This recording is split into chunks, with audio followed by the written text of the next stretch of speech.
Fachada do STF. A imagem espelhada descortina-se para as laterais. Vista interna do plenário vazio. Em letras brancas, voltamos a apresentar. Estamos de volta com o Direto do Plenário, já com imagens do retorno dos ministros ao plenário do Supremo Tribunal Federal para a continuação da sessão plenária da tarde desta quarta-feira. Primeira parte dedicada à homenagem aos 20 anos do ministro Gilmar Mendes na Suprema Corte Brasileira. E agora, a segunda parte, sim, teremos uma atividade jurisdicional, ou seja, teremos julgamento, possivelmente processo a ser apregoado, é a ADI 3396. Vamos ver em instantes, ao vivo, direto do plenário.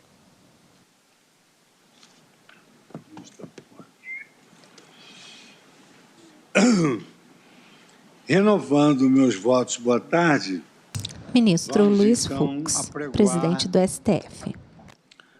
Depois dessa sessão de homenagens, vamos apregoar a ação direta de constitucionalidade 3396 da relatoria de Sua Excelência, o ministro Nunes Marques. O feito corresponde ao Objetivo de Desenvolvimento Sustentável 16 da Agenda 2030 da ONU, Paz, Justiça e Instituições Eficazes. Eu vou conceder a palavra ao relator, ministro Nunes Marques, e temos duas sustentações orais.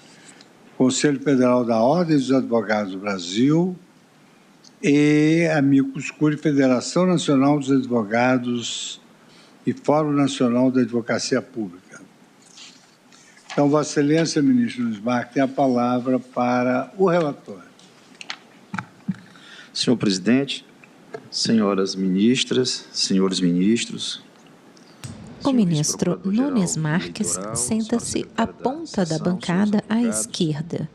Meu boa tarde a todos. Presidente, muito rapidamente, quero apenas registrar que eu afianço tudo o que foi... STF julga ação sobre se os advogados vinculados à administração pública se submetem ao regime jurídico das empresas privadas. Mas com a gente nesse momento, ministro Luiz Fux, Vossa Excelência escrever importantes capítulos da história do nosso país. Me orgulha muito me ombrear Vossas Excelências. Para mim, um dos dois grandes juristas do Brasil e dos melhores juízes que eu tive a honra de conhecer.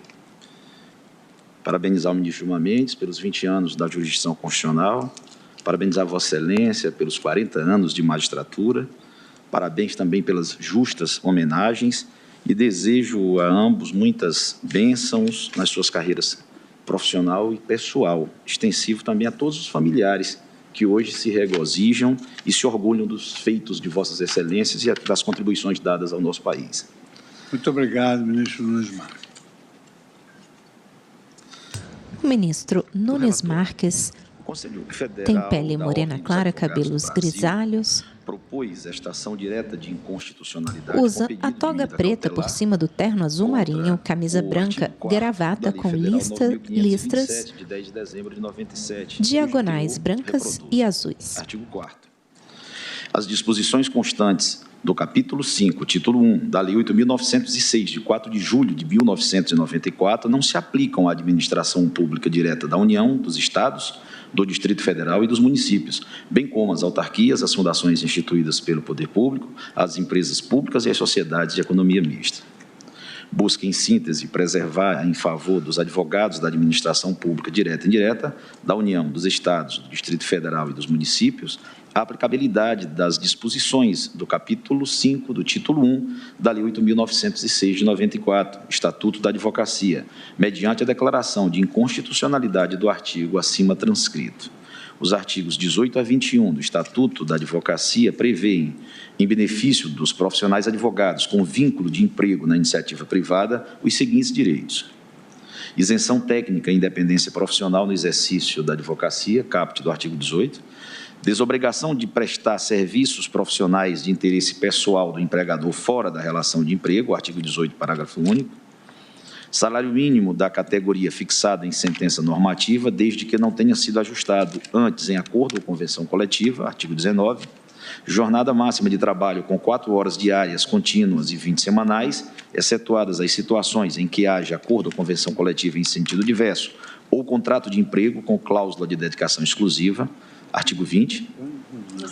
Reembolso de despesas com transporte, hospedagem, alimentação, quando realizada atividade externa, parágrafo 1º do artigo 20. Recebimento de horas extraordinárias com adicional de pelo menos 100%, parágrafo 2º do artigo 20. Adicional por horas trabalhadas em período noturno de pelo menos 25%, parágrafo 3º do artigo 20, e percepção de honorários de sucumbência nas causas em que o empregador for parte, caput do artigo 21. Sustenta o autor que a norma impugnada, ao afastar a eficácia dos referidos dispositivos em relação aos profissionais da advocacia vinculados à administração pública, acabou por discriminar empregados apenas em razão da pessoa do empregador, vindo assim a desrespeitar o princípio da igualdade. Diz ainda ter sido inobservada a cláusula constitucional que obriga empresas públicas e sociedades de economia mista a se sujeitarem ao regime jurídico das empresas privadas, inclusive quanto a direitos e obrigações trabalhistas. Imprimiu-se ao feito o rito do artigo 12 da Lei 9.868 de 99. Em informações, o presidente da República sustenta a impossibilidade de se conhecer da ação, frisa não demonstrada ofensa direta à Carta Magna. Além disso, ressalta não haver o proponente questionado a rigidez do parágrafo 1º do artigo 3º da Lei 8.906 de 94, o qual também prevê a subsunção dos vínculos dos advogados na administração pública direta ou indireta aos respectivos regimes jurídicos. No mérito, manifesta-se pela improcedência do pedido. O Congresso Nacional entende necessário dar interpretação conforme a Constituição Federal ao dispositivo atacado. Nesse sentido, defende que os efeitos da norma não alcancem os advogados classificados como empregados públicos, contratados por empresas públicas ou sociedades de economia mista atuantes no domínio econômico, sem monopólio, seja na produção ou comercialização de bens, seja na prestação de serviços. O advogado-geral da União manifesta-se pela improcedência do pedido. Subsidiariamente, sustenta a procedência em parte apenas que se confira interpretação conforme a Constituição à norma questionada, excluindo-se de sua incidência as empresas públicas e as sociedades de economia mista que atuem no domínio econômico sem regime de monopólio. O Procurador-Geral da República opina pela procedência parcial do pedido, preconizando seja dada interpretação conforme a Constituição Federal ao dispositivo, de modo a manter fora de sua abrangência as empresas públicas e as sociedades de economia mistas atuantes no domínio econômico, desde que sem regime de monopólio. Resolvidas diversas questões relacionadas à admissão de amici curiae, o processo veio concluso. É o relatório. Muito obrigado, ministro Nunes Marques.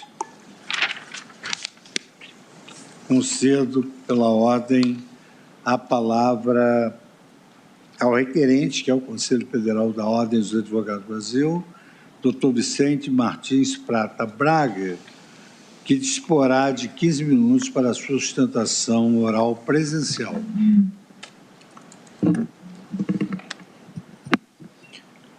Boa tarde, excelentíssimo senhor ministro Luiz Fux. O advogado está em pé à tribuna, que também é isolada por uma divisória de acrílico. Fica ao centro, de frente para os ministros. 3396, hora julgada. Excelentíssima senhora ministra Carmenúcia Decano. O advogado tem pele clara, cabelos castanhos, lisos e um pouco compridos, ainda na altura do pescoço. Possui barba rala, também castanha. Usa toga preta por cima do terno escuro, camisa branca, gravata clara. Atrás dele vemos as poltronas do plenário e um outro advogado sentado. Ex-presidente até 2021, com 39 Sustentação anos, oral feita pelo advogado Vicente Braga. Está de luto em razão dessa partida tão precoce. Excelências, o que me traz essa tribuna hoje é a DI 3396, que tem como objeto a declaração da inconstitucionalidade do artigo 4º da Lei 9.527 de 97. Letreiro. STF, julgação sobre se os advogados vinculados à administração pública se submetem ao regime jurídico das empresas privadas. Do Brasil, no capítulo mais precisamente que trata do advogado empregado, a sua aplicação aos advogados públicos, advogados da administração direta, advogados das fundações, advogados das empresas públicas, sociedade de economia mistas e autarquias. É importante a gente fazer uma cisão de tal artigo para que as razões aqui expostas fiquem melhor compreendidas. Quanto à primeira parte, que diz respeito que não se aplica à administração pública direta da União, dos Estados, do Distrito Federal e dos municípios, no que diz respeito ao artigo 21 do Estatuto da Ordem, que assegura ao advogado o direito de perceber os honorários sucumbenciais quando sagra vencedor em uma demanda, é importante trazer a essa Egrégia Corte os julgados do Supremo Tribunal Federal no que diz respeito à ADI 6053 do Distrito Federal, 6165 Tocantins, 6178 Rio Grande do Norte, 6181 Alagoas e 6197 de Rondônia. Tais ADIs foram julgadas por essa Corte no ano de 2020, 21 e 22 e assegurou ao advogado público o direito ao percebimento dos honorários sucumbenciais. Essa Egrégia Corte, de forma unânime, nos últimos julgados, entendeu que o Código de Processo Civil, no seu artigo 85, que veio a garantir ao advogado a titularidade, o direito de perceber os honorários sucumbenciais, é um artigo constitucional. E diversas leis estaduais também foram objetos de ADI, de autoria da Procuradoria-Geral da República, e esse Supremo, em sua totalidade, reconheceu que os honorários sucumbenciais pertencem, sim, ao advogado público. Então, quanto aos advogados da administração direta, aos advogados das autarquias e fundações, a gente entende que esse dispositivo encontra-se derrogado. No que diz respeito aos advogados das empresas públicas e sociedade de economia mista, é importante a gente trazer ao conhecimento de Vossas Excelências. Letreiro, ADI 3396, requerente, Conselho Federal da OAB. STF julgação sobre se os advogados vinculados à administração pública se submetem ao regime jurídico das empresas privadas. De modo discriminado, afastando o direito do advogado estatal, advogado público de estatal, de empresa pública e sociedade econômica, de perceber os honorários, é fazer uma discriminação sem qualquer embasamento, sem qualquer fundamento legal. A Ordem dos Advogados do Brasil entende que tal discrime, sem justificativa, acaba por violar o artigo 5º da Constituição Federal, que assegura o direito à isonomia, assegura o direito ao tratamento em igualdade de condições. Entendemos que essas empresas públicas e sociedade de economia mista, exercendo atividade empresarial, seja em regime de monopólio ou não, devem conservar em seu quadro jurídico os bons advogados. A partir do momento que a gente permite uma interpretação que retira um direito assegurado, já pelo Supremo Tribunal Federal, aos advogados públicos, de uma forma genérica, a gente tira de uma classe de advogados públicos, no caso de empresas estatais e sociedade de economia mista, a gente faz o discrime e a gente estimula que esses advogados lá não permaneçam e busquem outras profissões e busquem outras carreiras. Isso acaba retirando excelentes quadros, acabam evitando que excelentes profissionais permaneçam e façam a defesa de entes estatais que são tão importantes para a nossa democracia, como a Petrobras, como o Banco do Brasil, como a Caixa Econômica Federal e diversas outras empresas públicas e sociedade de economia mistas, estaduais e federais. Temos que conservar, excelências, e dar efetividade ao princípio da eficiência, acreditando que a remuneração por performance é o que deve prevalecer nesse momento. Ao advogado, ao desempenhar o bom trabalho em favor do seu cliente e vir a se sagrar vencedor numa demanda, retirar dele o direito de perceber os honorários sucumbenciais é desestimulá-lo. É você retirar aquele atrativo, aquele plus, aquele algo a mais que ele vai ter ao se dedicar àquela demanda de uma forma eficiente, que é nada mais do que o princípio da efetividade no direito administrativo. Então, excelência, sem querer muito me alongar nos argumentos, agradeço a esta Egrégia Corte a disposição do tempo para sustentar oralmente as razões da ADI 3396 e, em nome do Conselho Federal da Ordem dos Advogados do Brasil, pugnamos pela declaração de inconstitucionalidade da totalidade do dispositivo do artigo 4º da Lei 9.527, de 1997. Muito obrigado, ministro. Agradeço, doutor Vicente Martins Prata Braga, e agora convido a Federação Nacional dos Advogados e Fórum Nacional da Advocacia Pública Federal para a sua sustentação presencial, dispondo também do tempo regimental de 15 minutos, o que o fará doutor Hugo Mendes Plutarco. Senhor presidente, muito boa tarde. O advogado ocupa o lugar do advogado anterior à tribuna. Ele tem pele branca, cabelos castanhos, bigode e barba ralos castanhos. Usa toga preta por cima do terno grafite, camisa clara, gravata cinza. Relator Nunes Marques. Quero também me enfileirar aqui ao representante da OAB.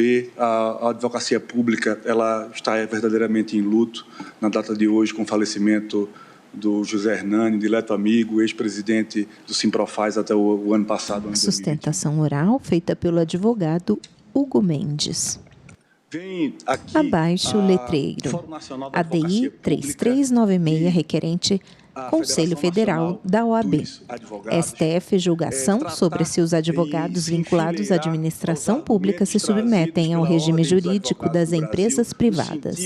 Da ululante, da manifesta inconstitucionalidade do artigo 4º da Lei 9527 de 1997. Pois bem, como muito bem trazido pelo eminente relator, são 4 dispositivos do Estatuto da Ordem que essa lei, ora impugnada, ela pretende não fazer valer para os advogados vinculados à administração pública direta e indireta.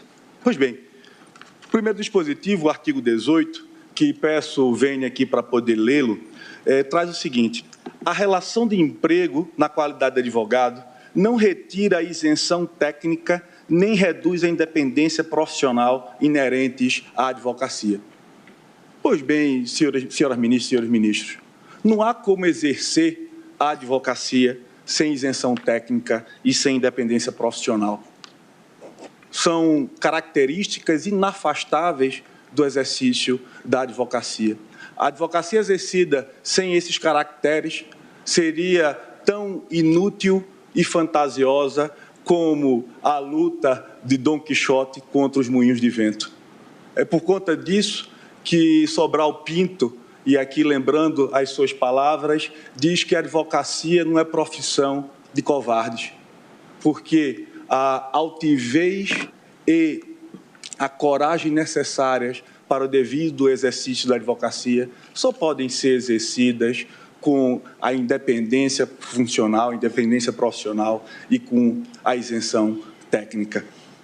Então, nessa linha de raciocínio, nessa intelecção, senhoras ministras e senhores ministros, essa disposição, ora atacada, ao buscar afastar essa disposição do Estatuto da OAB, fere de morte não só o princípio da isonomia, desigualando sem qualquer motivo de discrímine advogados vinculados à administração pública direta e indireta, e, ao mesmo tempo, também fere de morte o artigo 5º, inciso 13 da Constituição, quando trata da liberdade profissional. Já o artigo 19 e 20 do Estatuto da OAB, que a lei impugnada busca afastar, ele trata do piso salarial e da jornada de trabalho, que, no âmbito das estatais, já estão sendo tratados em acordos coletivos. Mas, a partir do momento em que se busca afastar também a aplicação desses dispositivos, se cria uma odiosa distinção entre advogados a depender do seu representado. Se o representado for ente privado, teria um tratamento; se for ente público ou misto, teria um tratamento diferenciado. Pois bem, e o último dispositivo trata dos honorários de sucumbência. O Estatuto da OAB já era claríssimo no sentido de não haver distinção entre advogados públicos ou privados, entre advogados a depender do vínculo que tivessem com os seus empregadores, na percepção dos honorários de sucumbência. Mas é bem verdade que diversas entidades públicas trataram esses honorários como se verba pública fosse, colocando, inscrevendo, inclusive, essa receita desses honorários nos respectivos orçamentos e tratando como se verba pública fosse. Deste modo, o que é que foi necessário, e aí no laborioso trabalho com a edição do Código Fux, capitaneado pelo presidente Fux na comissão de juristas da edição do Código, de forma verdadeiramente cirúrgica, se tratou dos honorários de sucumbência e deixou fora de dúvida que tanto os advogados privados como os advogados públicos, ou seja, todos os advogados brasileiros, têm direito à percepção de honorário de sucumbência. É bem verdade que o parágrafo 19 do artigo 85 do Código foi desafiado, as leis que trataram do artigo 19, do parágrafo 19, foram desafiadas diversas ADIs, a ADI 6053, que tratou dos honorários da Advocacia Pública Federal e diversas ADIs estaduais, mas que essa Suprema Corte, em decisão verdadeiramente irretocável, reconheceu que todos os advogados, sejam eles públicos ou privados, têm direito à percepção de honorário de sucumbência. Então, por conta disso, senhoras ministras e senhores ministros, com força nesses fundamentos, é que o Fórum Nacional da Advocacia Pública e a Federação Nacional de Advogados requer o integral provimento da presente ADI para extirpar do ordenamento jurídico o artigo 4º da Lei 9527 de 1997. Muito obrigado por vossa atenção. Retorno a palavra a Sua Excelência, o ministro Nunes Marques, para o voto.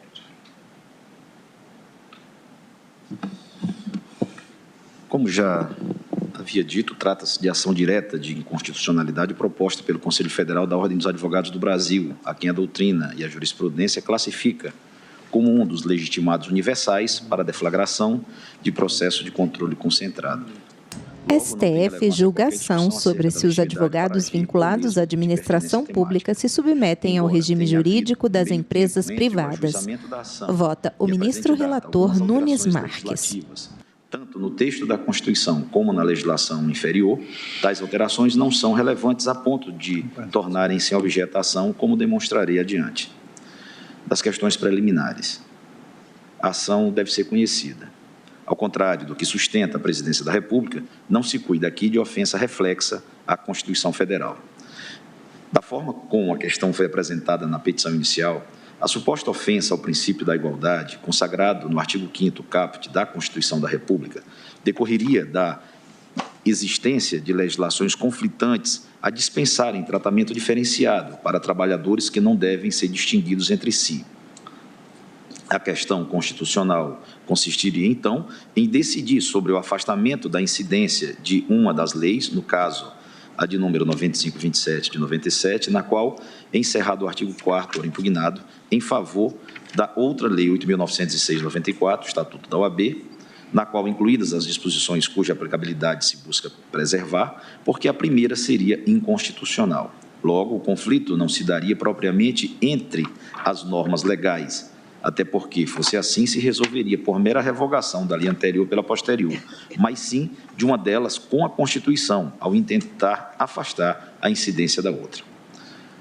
Nessa mesma linha especial, quanto aos advogados das empresas públicas e das sociedades de economia mista, a edição de norma aparentemente contrária ao mandamento do parágrafo 1º do artigo 173 da Constituição Federal, na redação original, configuraria ofensa direta à Carta Magna. Nessa tese proposta, não há paradigma de controle fora do texto constitucional. A indicação dos artigos 18 a 21 da Lei 8.906, de 94, demonstra a existência de normas mais benéficas aos advogados empregados, as quais teriam sido inconstitucionalmente derrogadas pelo artigo 4º da Lei 9.527, de 97. Portanto, na perspectiva do autor, não haveria ofensa reflexa à Constituição Federal, e sim direta, revelada no desprezo ao princípio da igualdade, consagrado no artigo 5º caput, e ao disposto no parágrafo 1º do artigo 173 da Carta da República, considerada a redação original. Rejeito assim tal preliminar. A outra preliminar suscitada pela Presidência da República confunde-se já com o mérito da ação, é a seguinte: o parágrafo 1º do artigo 3º do Estatuto da Advocacia comporia o mesmo complexo normativo integrado pelo preceito ora impugnado, de modo que deveria ter constado da petição inicial para que a suposta inconstitucionalidade pudesse ser suficientemente superada por esta Corte. Eis o teor do dispositivo em questão. Artigo 3º. O exercício da atividade de advocacia no território brasileiro e a denominação de advogado são privativos dos inscritos na Ordem dos Advogados do Brasil. Parágrafo 1º. Exercem atividade de advocacia, sujeitando-se ao regime desta lei, além do regime próprio a que se subordinem os integrantes da Advocacia Geral da União, da Procuradoria da Fazenda Nacional, da Defensoria Pública e das Procuradorias e Consultorias Jurídicas dos Estados, do Distrito Federal, dos municípios e das respectivas entidades de administração indireta e fundacional. Com a devida vênia, a ausência de impugnação do referido preceito não prejudica o conhecimento da ação direta. Na verdade, o autor deseja ver confrontada com o nosso documento básico a disposição contida na Lei 9.527 de 97, que é o artigo 4º, que especificamente retira dos advogados da administração pública uma parcela de direitos reconhecidos aos advogados empregados, ao passo que o artigo 3º do Estatuto da OAB faz exatamente o contrário, incluindo aqueles servidores no amplo conceito de atividade de advocacia. Depreende-se assim que seria paradoxal impugnar, neste processo, esse último dispositivo. Em outras palavras, imaginemos um conjunto de direitos dos quais são titulares os advogados empregados. Pois bem, o autor da ação intenta incluir os advogados da administração pública direta e indireta como titulares desse conjunto de direitos, mediante a declaração de inconstitucionalidade do artigo 4º da Lei 9.527 de 97. O artigo 3º do Estatuto da OAB, por sua vez, equipara a advocacia de um modo geral, de sorte que dele se poderia até extrair o que pretende o proponente, não fosse o fato de o próprio artigo 3º fazer acepções relevantes, como exporei adiante. Não seria lógico, portanto, que o ora requerente impugnasse o artigo 3º do Estatuto da Advocacia. Seria, de fato, contrário à tese que defende. Rejeito, por essas razões, as preliminares suscitadas. Passo à análise do mérito.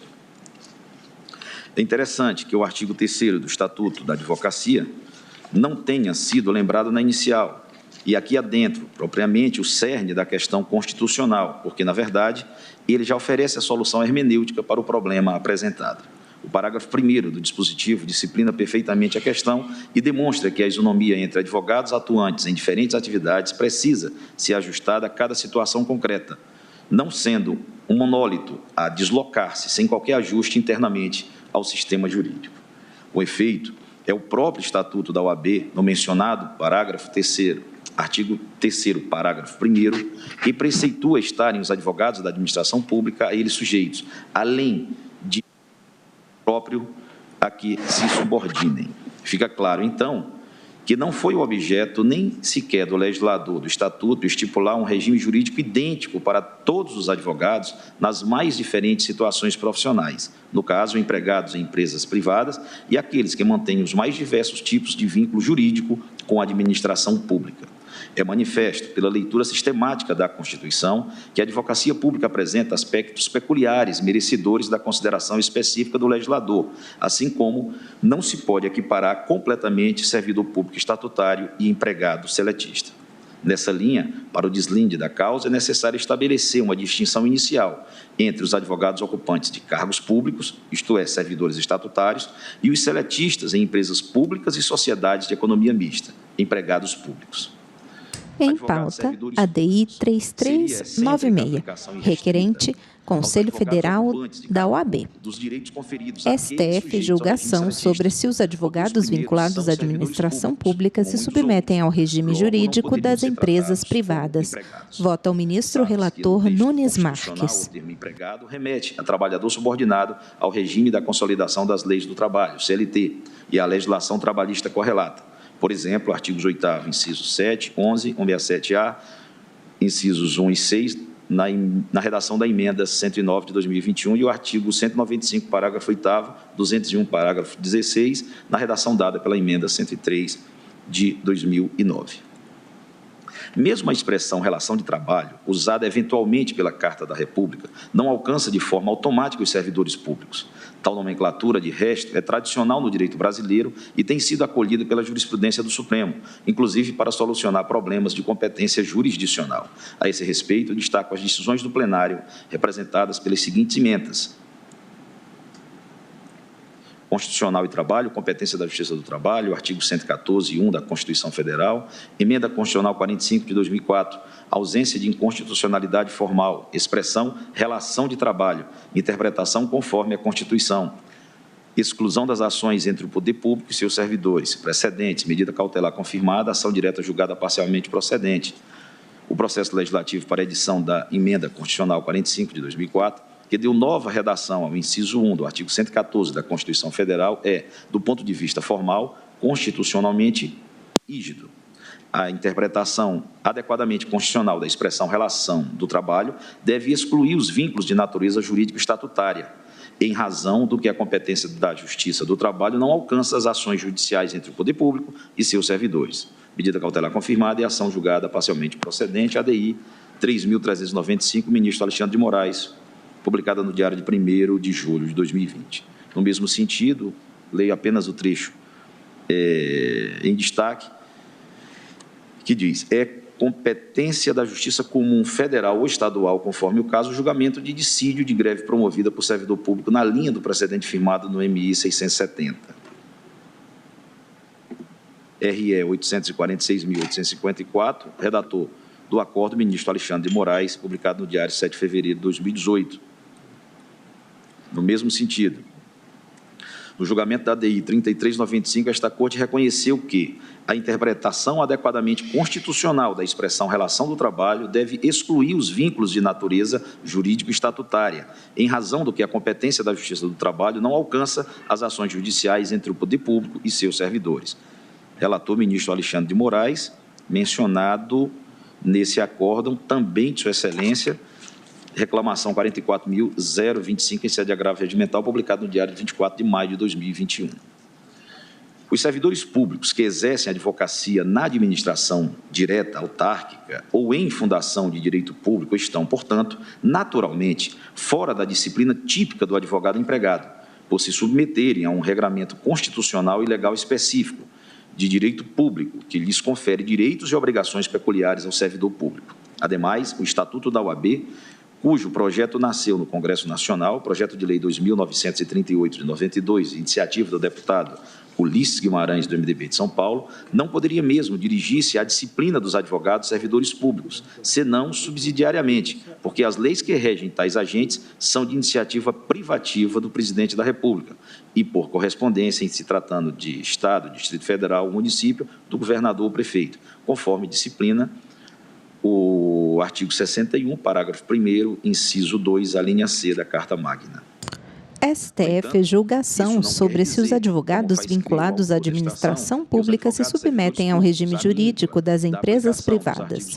Vota o ministro Nunes Marques. De direitos básicos dos profissionais da área em geral. Pelo contrário, os advogados públicos, por serem servidores, gozam de direitos que os advogados empregados não têm, tais como remuneração fixada por lei, licenças e afastamentos remunerados para estudos, inclusive no exterior, estabilidade no cargo, atuação definida por competências legalmente estabelecidas, regime próprio de previdência social, eventual foro por prerrogativa de função, etc. Os próprios direitos assegurados pelos artigos 18 a 21 do Estatuto da Advocacia ou são reconhecidos aos advogados servidores públicos em outras leis ou são nitidamente incompatíveis com o serviço público. Se não, vejamos. A isenção técnica e independência profissional no exercício da advocacia são asseguradas aos advogados servidores públicos em razão mesmo dos princípios da impessoalidade e da legalidade que animam toda a administração pública, caput do artigo 37, e tanto mais porque as funções por eles exercidas são estritamente técnicas. Esses servidores são chamados a se manifestarem sempre em termos técnicos, de maneira que se revela connatural ao exercício da advocacia pública tal independência, que, por óbvio, precisa ser compatibilizada com a hierarquia administrativa, cabendo ao servidor seguir a linha estabelecida pela cúpula da instituição a qual vinculado, recusando o cumprimento apenas de ordens manifestamente ilegais. Lei 8.112 de 90, artigo 16, inciso 4. B. Quanto à prestação pelo advogado de serviços para o empregador fora da relação de emprego, está claro que isso é completamente inaplicável ao advogado servidor público. Ora, não existe um empregador nesse caso, mas servidores públicos que se relacionam institucionalmente em círculos de competência legalmente definidos. Ademais, se eventualmente o advogado público fosse obrigado, por uma força de fato, a prestar serviços privados a uma autoridade superior fora da relação estatutária, isso caracterizaria improbidade administrativa da autoridade, de sorte que a conduta poderia ser noticiada às autoridades competentes. Lei de Improbidade Administrativa, artigo 9º, inciso 4. C. Em relação ao salário mínimo da categoria fixada em sentença normativa, o próprio Estatuto da OAB, no ponto impugnado, artigo 19, ressalva a existência de acordo ou convenção coletiva, não mencionando o estatuto jurídico dos servidores, porquanto dispensável fazê-lo, já que não são eles empregados. Os advogados públicos têm remuneração fixada por lei, geralmente bem acima da média dos valores pagos a advogados empregados, com direito à revisão geral anual. Sempre cabe, então, ao Congresso Nacional, mediante projeto de iniciativa do chefe do Poder Executivo, as sentenças normativas ou acordos coletivos, estipular periodicamente a remuneração e os reajustes cabíveis aos subsídios dos advogados públicos. D. No tocante à jornada máxima de trabalho de 4 horas diárias, contínuas e 20 semanais, excetuadas as situações em que há acordo ou convenção coletiva em sentido diverso ou contrato de emprego com cláusula de dedicação exclusiva, artigo 20 do Estatuto da OAB, é de notar-se que tal direito foi revogado recentemente pela Lei 14.365, de 2 de junho de 2022, de forma que agora também os advogados empregados seguem o padrão geral de 8 horas de trabalho diárias, consoante se vê na nova redação do caput do artigo 20 do Estatuto da Advocacia. Artigo 20. A jornada de trabalho do advogado empregado, quando prestar serviço para empresas, não poderá exceder a duração diária de 8 horas contínuas e de 40 horas semanais.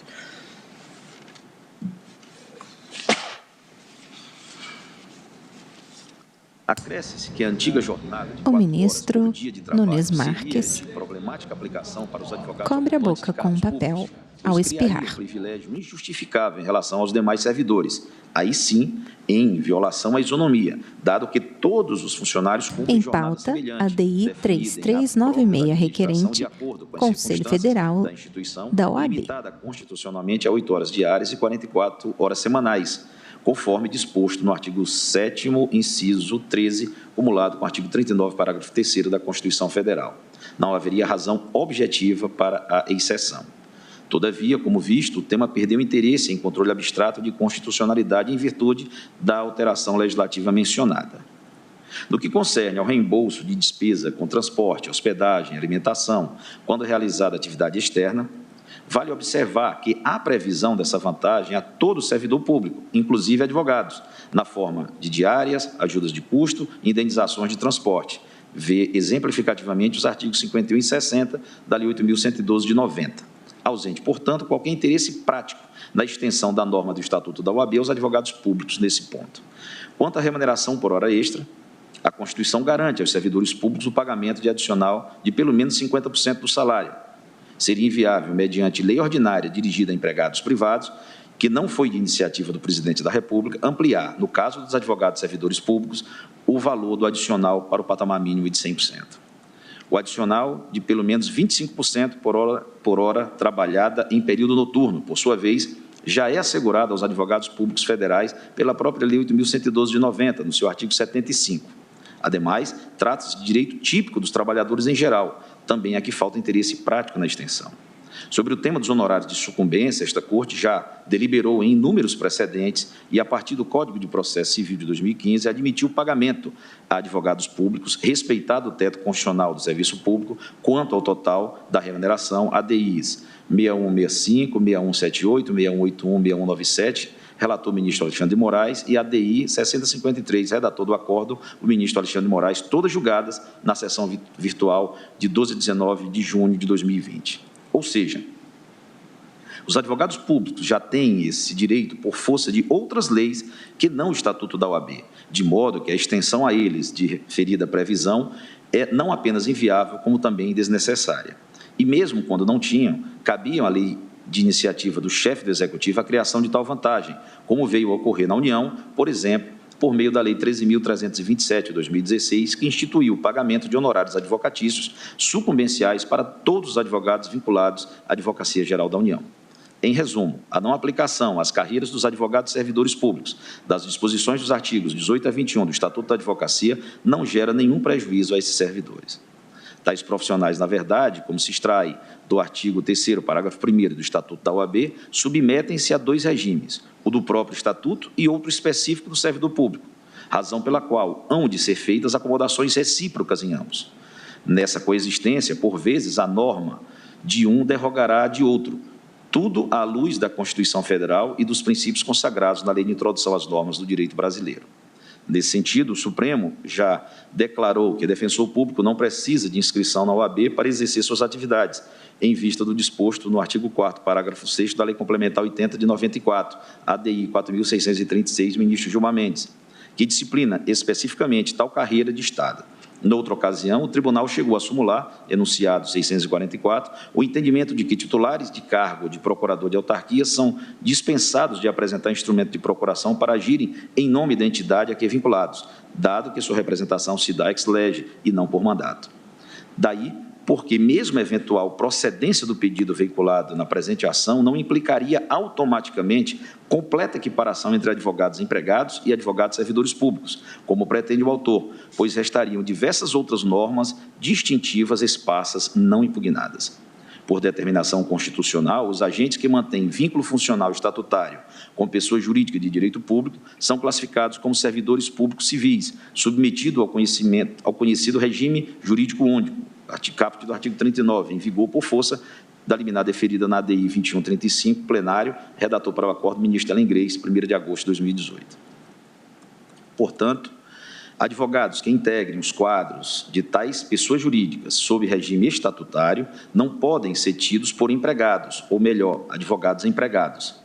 Antes, encontram-se na condição de servidores públicos, por isso mesmo submetidos a regime jurídico estatutário, o que, no plano federal, se dá com a Lei 8.112 de 90, além da legislação específica de cada carreira.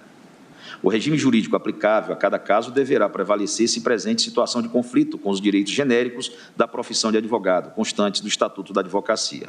Logo, por evidente, não existe qualquer inconstitucionalidade no afastamento em relação aos advogados estatutários das regras dirigidas aos advogados empregados. Também é necessário enfatizar, como já ressaltei, que os servidores públicos, entre os quais os integrantes das carreiras da advocacia pública, desfrutam de variados direitos que, a despeito de não estarem dispostos na CLT, se encontram previstos nos regimes jurídicos que lhes são próprios, como no âmbito da União, na Lei 8.112 de 90. Conglobar tantos direitos com aqueles encerrados no Estatuto da OAB criaria uma casta de servidores distintos dos demais, regida por um regime híbrido privilegiado, no qual se somariam as vantagens oferecidas ao servidor público às garantidas ao advogado empregado na iniciativa privada e ao advogado autônomo, sem ônus que estes enfrentam. As carreiras da advocacia pública, ademais, pela posição eminente na defesa do Estado, devem ser de dedicação exclusiva e típicas de Estado, e, assim, percebem vantagens específicas que não são conferidas ao conjunto dos demais servidores, donde não haver qualquer risco para elas em não serem beneficiadas por alguns poucos direitos assegurados aos advogados empregados. Por todas essas razões, parece-me claríssimo que, em relação aos advogados estatutários, a norma impugnada é perfeitamente constitucional. Advogados empregados públicos. Não se pode afirmar, quanto às empresas públicas e sociedades de economia mista, que seus agentes sejam servidores públicos, embora sejam, sem dúvida, agentes públicos.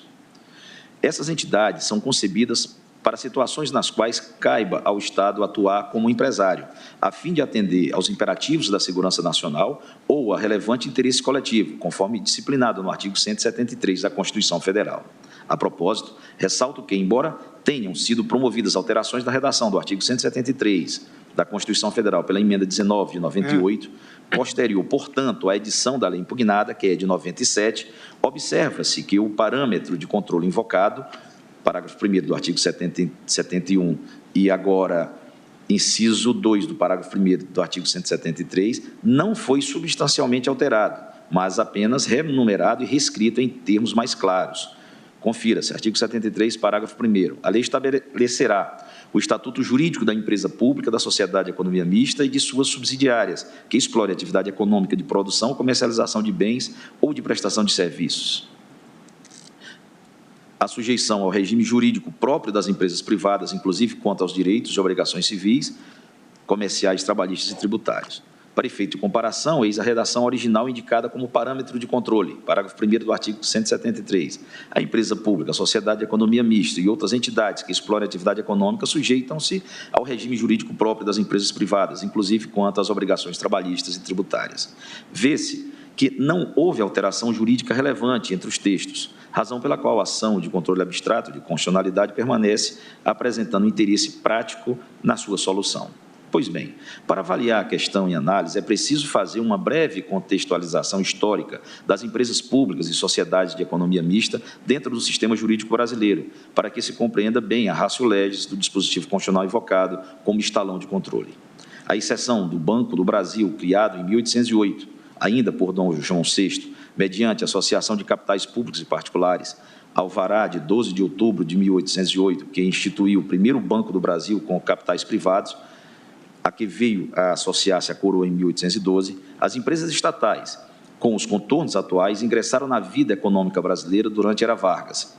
É o caso do Instituto de Resseguros do Brasil, o IRB, surgido em 1939, da Companhia Siderúrgica Nacional, CSN, de 1941, e da Companhia do Vale do Rio Doce, de 1942. A essa se seguiram a Companhia Nacional de Álcalis, em 1943, a Companhia Hidrelétrica do São Francisco, de 1945, e a Fábrica Nacional de Motores, em 1946. Todas essas empresas, embora assumissem a forma de direito privado, a fim de gozarem de maior flexibilidade nas operações econômicas, buscavam explorar atividades de notório interesse estratégico do Estado brasileiro. Este procurava, por meio delas, fomentar a produção de bens ou a oferta de serviços num contexto em que a indústria privada nacional ou não dispunha de capital suficiente ou não contava com incentivos mercadológicos para investir. Essa razão, porque o regime jurídico dessas entidades sempre apresentou algum grau de hibridismo entre o direito público e o direito privado, nem sempre fácil de delimitar com clareza. Com o restabelecimento do Congresso Nacional em setembro de 1946, leis federais instituíram novas empresas públicas, entre as quais a Petróleo Brasileira S.A. Petrobras, de 1953, com monopólio estatal do beneficiamento do petróleo, e as Centrais Elétricas Brasileiras, Eletrobras, em 1961, empresa holding do Sistema Federal de Eletricidade.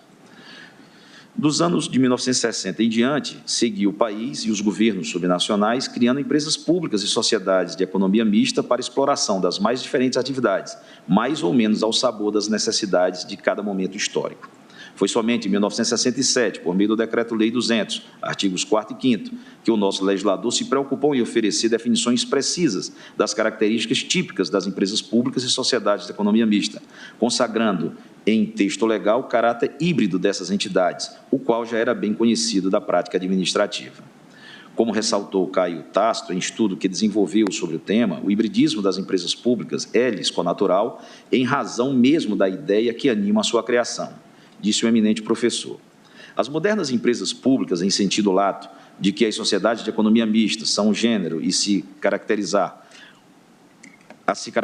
como o próprio nome indica, pela comunhão de capital público e privado, são serviços públicos virtuais, nos quais a forma é de direito privado, mas o substrato é público. A sociedade privada, não obstante a função social da empresa, é voltada para o acionista. A empresa pública e a sociedade de economia mista, devendo também atender ao interesse dos acionistas, são voltadas para o usuário, ou seja, para a comunidade.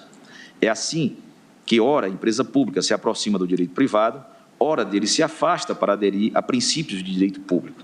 E é justamente nesse contexto, e não como comando isolado e hermético, que a norma do artigo 171, parágrafo 1º da Constituição de 1988, precisa ser compreendida.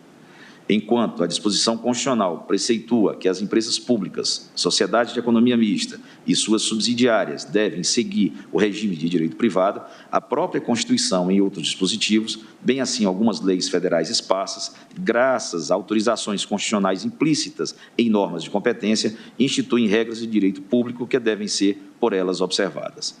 Maria Silvia Zanella de Pietro, observa que essas derrogações são fundamentais para manter a empresa pública como instrumento de ação do Estado, pois, se fosse de outro modo, isto é, se a empresa pública ou sociedade de economia mista seguisse exatamente o mesmo padrão jurídico de uma empresa privada, em tudo e por tudo, tal entidade seria uma empresa privada com mera participação acionária do Estado, em vez de empresa pública ou sociedade de economia mista. Entre as normas derrogatórias do direito comum, destaco as seguintes: exigência de autorização legal para a criação de empresa estatal, o que pressupõe um juízo positivo do Congresso Nacional ou por correspondência dos parlamentos locais a respeito do interesse público relevante para a criação de empresa pública ou sociedade de economia mista. Controle externo da atividade da empresa pelo Poder Legislativo respectivo, com auxílio do Tribunal de Contas. Sujeição a certas limitações orçamentárias típicas das finanças públicas. Exigência de concurso público para ingresso nos quadros da empresa. Proibição de acumulação de cargos e empregos públicos, sujeição à ação popular e à ação civil pública, sujeição a procedimento licitatório para aquisição de bens e serviços, não sujeição à falência.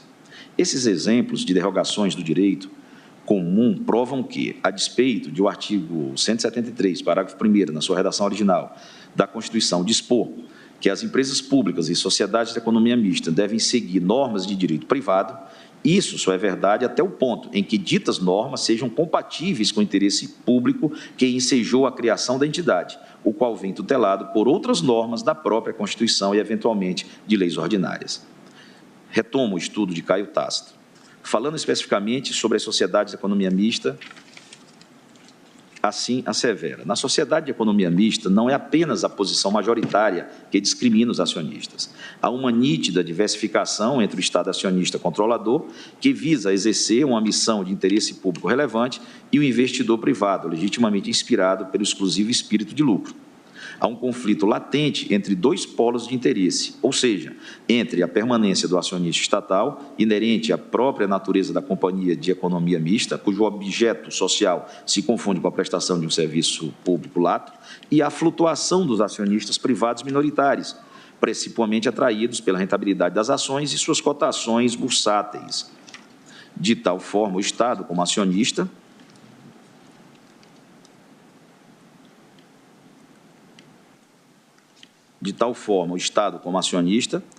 perturba o equilíbrio da sociedade que a lei de SA instituiu um direito especial de recesso para os acionistas, sempre que pessoa jurídica de direito público adquirir por desapropriação o controle de companhia em funcionamento, salvo se já se achava sob o controle direto ou indireto de outra pessoa jurídica de direito público ou no caso de concessionário de serviço público. Para concluir, desejamos enfatizar a convivência que se estabelece nas empresas estatais entre a norma pública e a norma de direito privado. Do conflito eventual entre elas, se possa oferecer como desafio ao intérprete, é fundamental ter presente que o direito privado é, no caso, instrumental, ao passo que o direito público é substancial e orgânico. O primeiro serve de veículo a que se alcance o objetivo traçado pelo último, ou seja, a finalidade pública da ação administrativa do Estado, definida em lei e visando ao bem comum. Volto eu. Não se pode perder de vista que a própria decisão política de criar e manter uma empresa pública ou sociedade de economia mista representa, desde logo, uma deliberação soberana de intervenção na economia de mercado do país e, como tal, não pode gerar uma entidade privada pura, inteiramente submetida às regras do direito comum. É nesse sentido que, insisto, a norma do artigo 171, parágrafo 1º da Constituição precisa ser lida com temperamentos. A Carta de 1988 procura restringir a presença do Estado na atividade econômica, de tal sorte que ela pode ocorrer apenas em duas situações, a saber, 1, imperativos da segurança nacional e 2, relevante interesse coletivo. Não por outra razão, a cada ciclo de governo, renova-se a discussão sobre privatização ou estatização de determinados setores da economia. O resultado prático dessas discussões, normalmente, é a criação ou a extinção de empresas públicas e sociedades de economia mista, tudo a demonstrar que tais entidades estão longe de ser objeto de interesse exclusivo do direito privado. Mesmo na comparação entre países, é comum recordar a quantidade de empresas públicas mantidas, nação a nação, como indício seguro sobre a visão de cada uma sobre a intervenção do Estado na economia. A esse respeito, o Brasil é tido como um dos países com mais empresas públicas no mundo. No último boletim das empresas estatais, do terceiro trimestre de 2021, constatou-se que aqui havia 158 empresas estatais federais. O número já foi muito maior. Na década de 1990, privatizamos 119 estatais. Numa lista de 39 países compilada pela Organização para a Cooperação e Desenvolvimento Econômico, OCDE, com dados de 2015, as 134 estatais federais que o Brasil mantinha na época colocavam o país em 4º lugar no mundo, em número de empresas públicas, atrás da Índia, da Hungria e China. Vizinhos, como a Argentina e Colômbia, contavam, respectivamente, com 59 a 39 estatais federais, ao passo que economias desenvolvidas, como a Alemanha e França, com 71 e 51. Estados Unidos e Reino Unido tinham 16 cada um. Várias questões geopolíticas importantes estão subentendidas na decisão soberana de criar ou extinguir uma empresa pública ou uma sociedade de economia mista. A pandemia de Covid-19, por exemplo, demonstrou que alguns setores aparentemente passíveis de serem entregues à iniciativa privada sem maiores efeitos mostraram-se, na verdade, cruciais para a segurança interna dos países, como ficou claro ante o colapso de algumas cadeias produtivas. A internacionalização de certas empresas mediante a venda de ações em bolsa de valores muitas vezes também suscita o problema do investimento de estados estrangeiros em empresas públicas nacionais, um problema delicadíssimo e igualmente apto a demonstrar que não se pode superestimar o artigo 73, parágrafo 1º da Constituição em face de outros importantes dispositivos nela contidos. Empresas públicas ou sociedades de economia mistas monopolistas. Há um caso em particular em que não pode ocorrer a completa equiparação de uma empresa pública ou sociedade de economia mista a uma empresa privada, quando a atividade é exercida em regime de monopólio. Nesse cenário, não há razão para aplicar-se a lógica da concorrência, mesmo se a empresa não receber recursos do ente central destinados ao próprio custeio. É que, nesse contexto, a empresa pública ou sociedade de economia mista, dada a sua situação de fato, simplesmente não terá concorrente. Logo, não há por que invocar norma constitucional voltada, sobretudo, a proteger a livre concorrência. Parágrafo 1º do artigo 173. É dizer, no caso de a empresa pública ou sociedade de economia mista ser monopolista, não sujeita, portanto, à concorrência de congêneres estritamente privadas, mostra-se constitucional a distinção de tratamento feita por lei federal em relação aos empregados públicos, inclusive advogados, para atender peculiaridades do serviço, ainda que não haja subsídio do Estado. Tal empresa, não estando sujeita à concorrência privada, está mais próxima de um ente estatal que de uma empresa privada, não sendo lógico aplicar-se a regra niveladora do parágrafo 1º do artigo 173 da Carta da República. Esse foi o entendimento firmado pelo Tribunal ao decidir sobre a medida cautelar requerida nos autos da ADI 1522, sob a relatoria do ministro Carlos Veloso, de cujo voto extrai o seguinte trecho. O artigo 173 da Constituição está cuidando de hipótese em que o Estado esteja na condição de agente empresarial, isto é, esteja explorando diretamente a atividade econômica em concorrência com a iniciativa privada. Os parágrafos, então, do citado artigo 173 aplicam-se com observância do comando constante do caput. Se não houver concorrência, existindo monopólio, Constituição Federal, artigo 177, não haverá aplicação do parágrafo 1º do mencionado artigo 173. É que, conforme linhas atrás registrado, o que quer a Constituição é que o Estado empresário não tenha privilégios em relação aos particulares. Se houver monopólio, não há concorrência. Não havendo concorrência, desaparece a finalidade do disposto no parágrafo 1º do artigo 173. Volto eu. Nesse julgamento, o tribunal deu interpretação conforme ao dispositivo impugnado, medida provisória 1522 de 96, artigo 3º, que vale destacar, tinha a mesma redação do preceito aqui impugnado, para, sem redução de texto, excluir a incidência da norma às empresas públicas e sociedades de economia mista exploradoras de atividade econômica não monopolística. No mesmo sentido, decidiu o Supremo ao apreciar o RE 407.099, ministro Carlos Veloso, publicado no Diário de 6 de agosto de 2004. Na ocasião, a segunda turma admitiu que a empresa brasileira de Correios e Telégrafos, por ser empresa pública monopolista, fosse beneficiária da imunidade tributária recíproca entre os entes federados. Eis a emenda do julgado. As empresas públicas prestadoras de serviço público distinguem-se das que exercem atividade econômica. A empresa brasileira de Correios e Telégrafos é prestadora de serviço público de prestação obrigatória e exclusiva do Estado, motivo porque está abrangida pela imunidade tributária recíproca. Constituição Federal, artigo 150, inciso 6A. Ainda sobre a ECT, observo que esta Corte entende que o regime de execução por meio de precatório lhe é aplicável, exatamente por não haver concorrência com nenhuma empresa privada. Menciono o AI 243.250, em sede de agravo regimental, primeira turma, ministro Sepúlveda pertence. Em outro caso, o tribunal assentou que a Sociedade de Economia Mista Estadual, prestadora de serviço público essencial em regime de monopólio, não pode ter os bens penhorados. Recurso extraordinário, 627.242, em sede de agravo regimental, primeira turma, redator do acórdão, ministro Roberto Barroso, publicado no Diário de 25 de maio de 2017. Assim, não se aplica à empresa pública ou sociedade de economia mista nas situações em que o exercício da respectiva atividade ocorre sob o regime de monopólio, o disposto no parágrafo 1º do artigo 173 da Lei Maior, atualmente, inciso 2 do parágrafo 1º do artigo 173, uma vez que não há concorrentes que possam sofrer prejuízo em razão de eventual tratamento diferenciado otorgado ao ente instituído pelo Estado. Por conseguinte, o quadro de funcionários de tais empresas não pode invocar plena equiparação com as das empresas públicas e sociedades de economia mista que se sujeitam à livre concorrência econômica. Não quero dizer que, com isso, que o tratamento dirigido aos empregados públicos de ente monopolista está autorizado a ser inferior ao deferido aos demais empregados públicos. Tenho que, por não ser aplicável a casos assim o disposto no parágrafo 1º do artigo 173 da Constituição Federal, é preciso admitir ao legislador federal a fixação de um regime jurídico eventualmente diverso em termos de direitos e obrigações. A disciplina, nesse caso, estará no campo do direito administrativo e não no direito do trabalho. A lei impugnada segue essa linha no entendimento ao determinar a não aplicabilidade de certos dispositivos do Estatuto da OAB a servidores públicos e empregados de empresas públicas e sociedades de economia mista.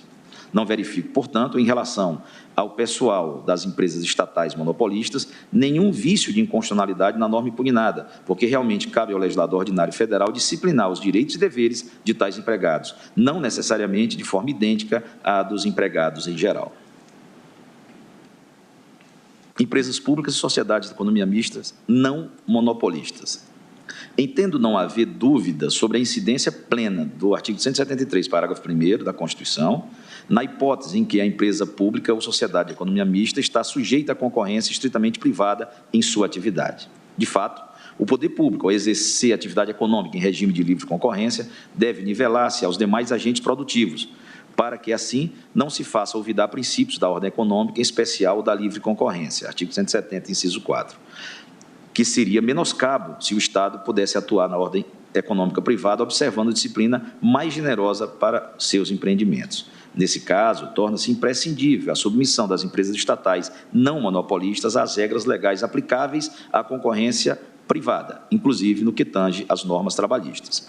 Vale sublinhar, quanto à força de trabalho das empresas públicas e das sociedades de economia mista, que, embora recrutada por meio de concurso público, não é composta por servidores públicos em sentido estrito, mas por empregados ou empregados públicos, como majoritariamente prefere nomear a doutrina administrativista. Por tratar-se de empregados, entre os quais os ocupantes do cargo de advogado devem, de fato, incidir, conforme requer o autor desta ação, as normas específicas de regência, precisamente as previstas nos artigos 18 a 21 do Estatuto da Advocacia. Ora, o advogado empregado de empresa pública ou de sociedade de economia mista, ou ainda de uma de suas subsidiárias, não pode ser distinguido por lei do advogado empregado em geral, a não ser que haja norma constitucional expressa ou implícita a autorizar tal distinção, como no caso dos entes monopolistas. Da leitura dos autos, depreende-se que a legislação claramente intencionou pôr o Estado empresário a salvo das normas de direito do trabalho aplicáveis à concorrência, no tocante aos advogados contratados sob o regime trabalhista, em total e absoluto desrespeito ao postulado de nivelar entre os atores econômicos. Daí a necessidade de interpretar-se o dispositivo impugnado de acordo com o texto constitucional, conforme adiante se propõe.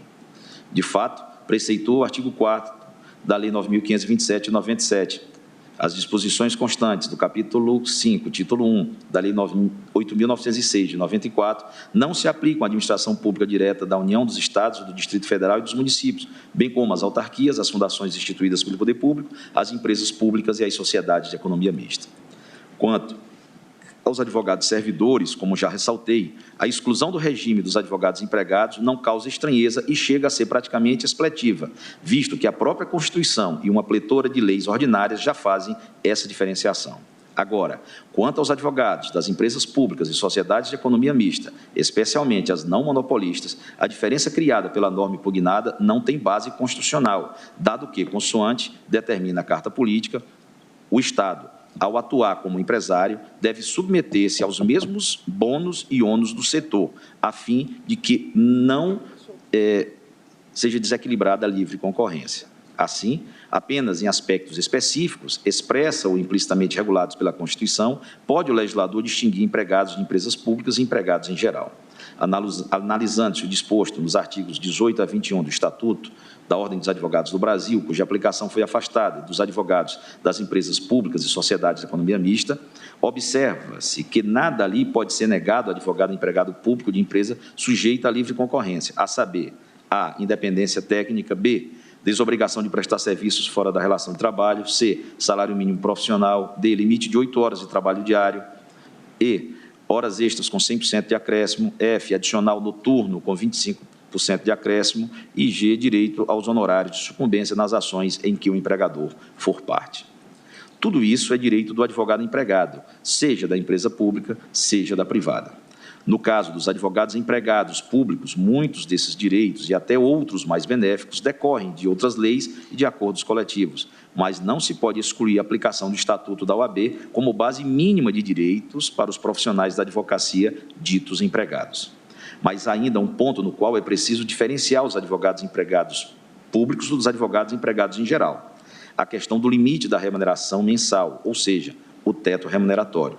A esse respeito, cumpre ressaltar que a Constituição tem norma especificamente dirigida aos empregados públicos.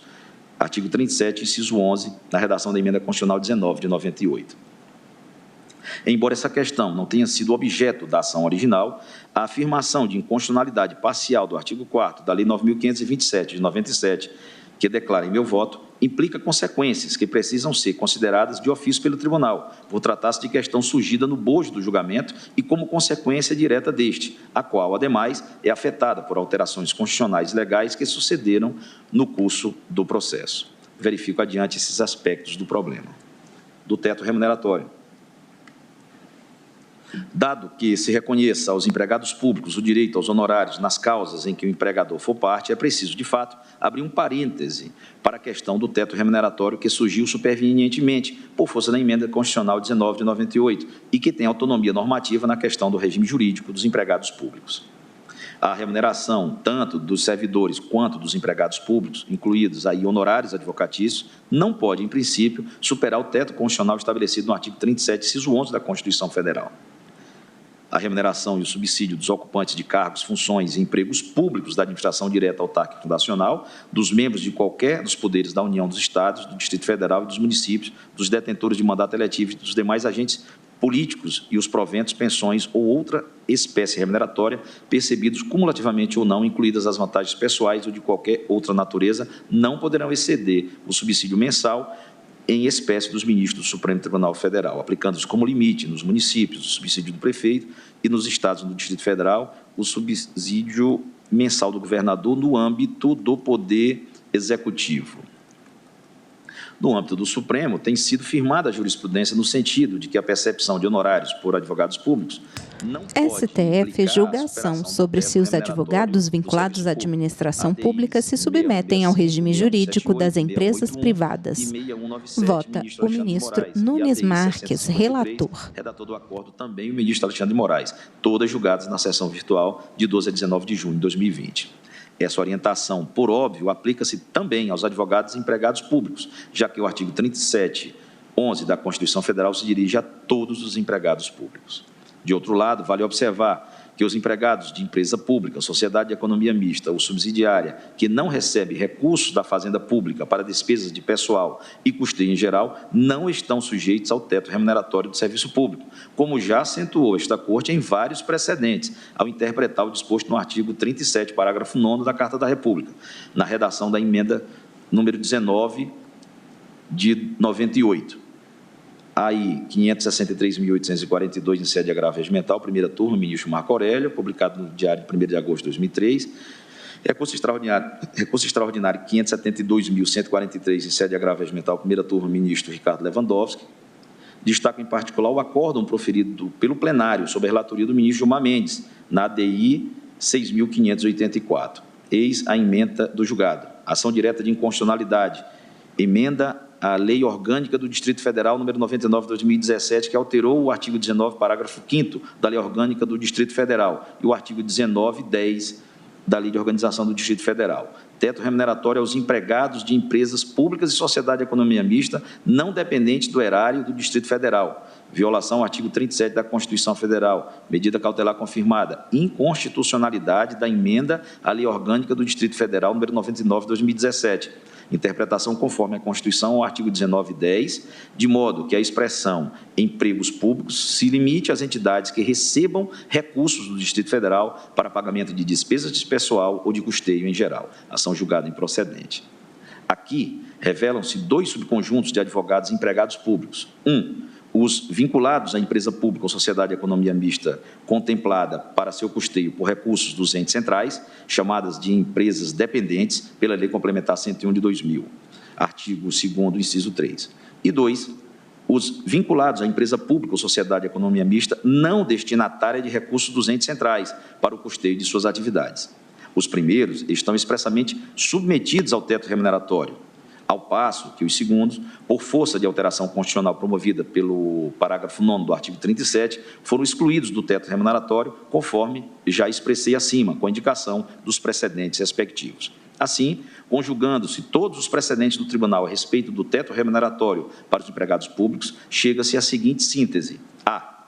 Estão sujeitos ao teto remuneratório os advogados empregados públicos vinculados à sociedade de economia mista ou subsidiária que receba recursos do ente central para pagamento de pessoal ou custeio. B. Não estão sujeitos ao teto remuneratório os advogados empregados públicos vinculados à empresa pública, sociedade de economia mista ou subsidiária que não receba recursos do ente central para pagamento de pessoal ou custeio, nem seja monopolista, excetuado os que se enquadram na situação descrita a seguir. C. Estão sujeitos ao teto remuneratório os advogados empregados públicos vinculados à empresa pública ou sociedade de economia mista ou subsidiária que não receba recursos do ente central para pagamento de pessoal ou custeio, mas exerça sua atividade em regime de monopólio. E já encerrando, senhor presidente, por todo o exposto, conheço da ação e julgo parcialmente procedente o pedido para dar interpretação conforme ao artigo 4º da Lei Federal 9.527, de 1997, excluindo de seu alcance apenas os advogados empregados públicos de empresa pública, sociedade de economia mista e suas subsidiárias não monopolísticas, os quais, no entanto, assim como todos os servidores e empregados públicos em geral, também estão sujeitos ao teto remuneratório do serviço público. Constituição Federal, artigo 37, inciso 11, quanto ao total da sua remuneração, salários, mais vantagens e honorários advocatícios, com exceção daqueles vinculados à empresa pública, sociedade de economia mista ou subsidiária, que não receba recursos do ente central para pagamento de pessoal ou custeio, nem exerça sua atividade em regime monopolístico, conforme disposto no artigo 37, parágrafo 9º da Constituição Federal, na redação dada pela emenda 19 de 98. É como voto. Muito obrigado, ministro Nunes Marques, pelo voto extenso, aprofundado. Ministro Luiz Fux, presidente do STF. E verifico pelas audiências dos colegas, pelo adiantado da hora, que devemos continuar o julgamento amanhã na sessão extraordinária. Então, agradecendo a colaboração de todos, eu declaro encerrada a sessão.